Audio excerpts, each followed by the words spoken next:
Isang mapagpalang gabi po sa ating lahat mga kabayan. Sa gabing ito mga kabayan ay ilalantad ko ang isang negosyong matagal nang pinakikinabangan ng mga negosyante sa ating bansang Pilipinas. At ang kanilang mga pinakikinabangan ay ang mga magsasaka sa ating bansang Pilipinas. At hindi mo rin masisi ang ating mga kapwa magsasaka dahil ang kasabihan ay ang taong nagigipit sa patalim kumakapit. Sino ba naman kabayan? Ang isang magsasaka, isang ama, ina o breadwinner na gustong panuurin ang kanilang anak na kumakalam ang sikmura, na walang magamit, na pumunta sa eskwelahan at sa pangangailangan sa loob ng bahay. Ang negosyong ito, ang ating pag-uusapan mga kabayan, ay napaka-importante. Kaya't huwag kang aalis kabayan.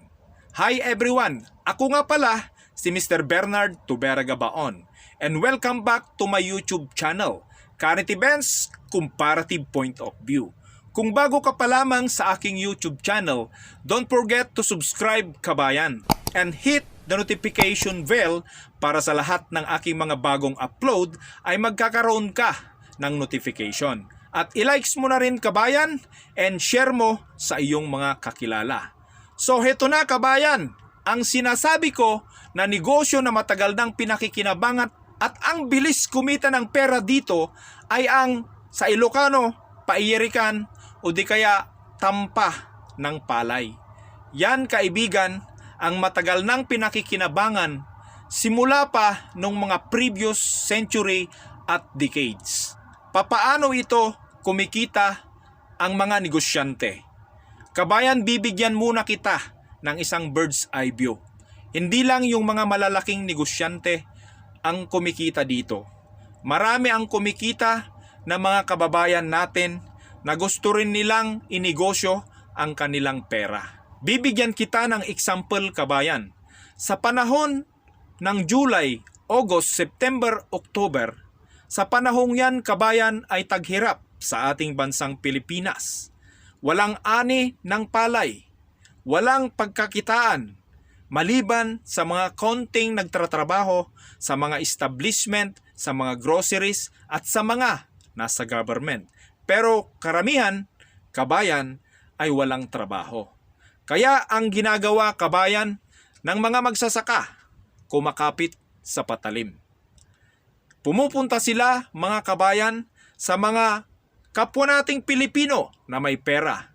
At yung mga kapwa nating Pilipino na may pera, yung iba kahit hindi negosyante ay napipilitang tumulong ayon sa kanilang puso't isipan dahil sa paglalantad ng mga magsasakang mahihirap ang kanilang sitwasyon sa buhay. Dahil ito kabayan, hindi ko na paligoy-ligoyin pa, hindi na ako patumpik-tumpik pa. At heto na kabayan, hindi na po ako magpatumpik-tumpik. Ito na ang example kabayan. Kapag ikaw ay nagpautang ng tampa o sa mayerikan, yung 11,000 mo within 4 months, magiging 15,000 yun. Kung ibebenta mo agad ang iyong nakuhang palay sa mga magsasaka. Ngunit kapag yon kabayan ay hindi mo muna ibebenta at antayin mo yung nakuha mo ng November o December, antayin mo hanggang maging February na ang presyo ay magiging 16, 17. Ibig sabihin yung 11,000 mo magiging 17,000. Ganun kalaki kabayan ang kinikita ng mga nagnenegosyo ng palay o di kaya yung mga patampa at yung mayerikan. Kaya yan kabayan. Ibig sabihin kung may 110,000 ka at kung yan ay inegosyo mo sa palay ay magiging 160 to 170,000 within 6 months. At magiging 140,000 yan within 4 months. So kabayan, napakalaki ang negosyong ito. Yan ang nangyayari mga kabayan sa mga nagninegosyo sa patampa o payerikan sa ating bansang Pilipinas. Kaya kabayan, kung ito ang magiging negosyo mo, ito lang din ang advice ko sa iyo. Kung magpapautang ka kabayan, titignan mong maigi yung mga pumupunta sa inyo dahil dadagsain ka talaga at makikiusap sa iyo na pautangin mo sila para yung kanilang palay itampa nila sa iyo. O di kaya maiyerikan sa Ilocano. Kahit ayaw mo, dahil sa sitwasyon ng kanilang buhay, ay mapipilitan kang magpautang o maglabas ng iyong pera. Lalong-lalo na kung ikaw ay galing abroad. Ako, nakapagnegosyo na ako ng ganyan, kabayan. Pero ito, kabayan, ang ginagawa ko. Ang ginagawa ko kapag yung nagbabayad sa akin ay panghuli na, ay binabalik ko yung konting pera sa kanila at sinasabi ko, o bumili po kayo ng pang-ulam ninyo. Dahil hindi naman lahat ng mga umuutang sa inyo ay yung mga big time na magsasaka. May mga katamtaman lang din naman na magsasaka na pupunta sa inyo at itatampa ang kanyang palay bago pa niya maani.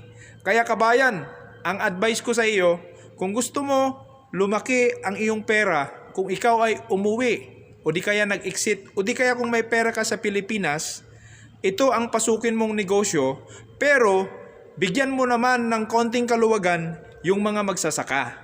At tignan mo maigi, magkaroon ka ng risk assessment sa mga pinapautang mo, kabayan. Huwag magpautang sa mga kabayan natin na wala namang sinasaka.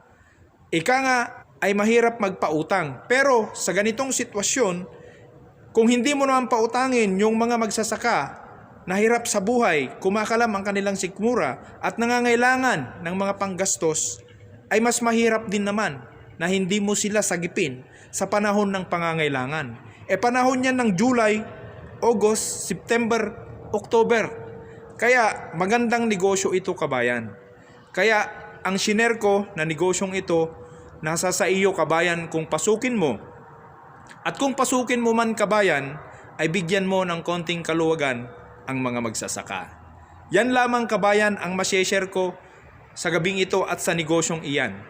Kaya't bago ako mag-end up, kabayan, ay inaanyayahan kita muli na isubscribe ang aking YouTube channel. And don't forget to hit the notification bell para sa lahat ng aking mga bagong video ay magkaroon ka ng notification. At i-likes mo na rin, kabayan, and don't forget to share sa iyong mga kakilala. Ako po si Mr. Bernard Tubera Gabaon ang nagsasabi sa inyo, God bless you po.